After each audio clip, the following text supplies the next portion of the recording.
All right, let's talk about a skill that can literally make or break a leader, delegation.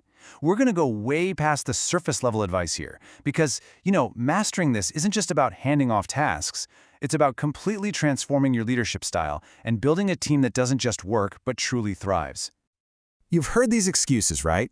Maybe you've even said them yourself. Oh, it's just faster if I do it. Or, by the time I explain this, I could have been done already. And of course, the big one. I'm just going to have to go back and fix it anyway. These are the classic thoughts that keep us drowning in work, totally stuck in the weeds, and absolutely convinced that we're the only ones who can really get the job done right. But let's be honest with ourselves. For something that's so obviously a good idea, delegation is surprisingly, incredibly hard. It can feel like you're losing control, like you're risking the quality of the work, and in the short term, it can feel like you're just adding more work to your own plate. So what's the deal? Why is this so tough to master? Well, in this explainer, we're going to get to the bottom of it. To really get why it's so critical to push through that difficulty, let's start with the cold, hard facts. Because this isn't just about making your own life easier, though that's a nice bonus. This is a core business strategy that drives real, measurable results. And trust me, the numbers do not lie. Okay, get this. Companies with leaders who are absolute masters of delegation, they see 33% higher revenue growth. Just let that sink in for a second. We're not talking 3%, we're talking 33%. That is not some small bump. That's a massive competitive advantage no matter what market you're in. And it's not just about the bottom line. The impact on your people is arguably even more powerful. Those same leaders, they also see 50% lower employee turnover. And why is that? It's simple, really. When you trust your team with real responsibility, when you give them the space to grow, they don't just stick around, they get invested. They care. You see, it's this incredible win-win-win situation. Your team gets more efficient, they start coming up with fresh, innovative ideas, and you're actually developing your future leaders right from within. You build this amazing culture of trust and engagement. And maybe the most important part for you personally, you avoid that burnout, which frees you up to finally focus on the big picture stuff that only you can do.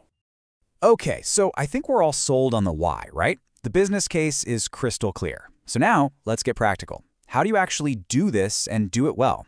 Here's a simple toolkit, a step-by-step guide you can start using, like today. Just think of this as your playbook for delegation. It's not rocket science. You start with absolute clarity. What is the task? And just as important, why does it matter? Then you got to pick the right person. And that's not just about who has the skills right now, but who has the potential to grow. Define what success looks like, give them all the resources they need, and then, and this is the hard part, get out of the way. And remember, scheduled check-ins are about guidance, not surveillance.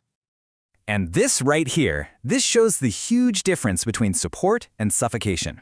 A micromanager tells you how to do everything. They're constantly checking in, and they almost always end up just redoing the work themselves. But effective management, that's all about defining the what, the final successful outcome, and then trusting your team to figure out the how. You guide, you give feedback, but you let them drive. Now, this doesn't mean delegation is a total free-for-all. There are absolutely some things that are fundamentally yours as the leader. Things like performance reviews, handling a full-blown crisis, setting the core vision for the team, or dealing with confidential stuff, those stay with you. That's your job. Okay, now we're going to get to the real heart of it. Because if you've tried all the checklists and all the practical steps, and you're still struggling, it's probably because the real barrier isn't about process or time. It's about something much, much deeper. Here's the big secret, really. The key to delegation isn't about what you know, it's about how you feel. For so many leaders, the biggest roadblock is just the emotional weight of letting go of the very work that made them successful in the first place. And there's actually a word for this feeling, though we don't usually use it when we talk about work. It's grief. It's a genuine sense of loss. You're letting go of the tasks that got you that promotion, the skills that made you feel competent and valuable. That change creates a void. And just sitting with that discomfort is one of the toughest parts of growing as a leader. And that really gets to the core of it. Delegation is a fundamental shift in your professional identity. You have to go from being the star player, the person who's always scoring the goals, to being the coach. Your success isn't measured by what you do anymore, it's measured by what your team achieves. So once you manage to push through that emotional barrier, that's when you unlock the true superpower of leadership.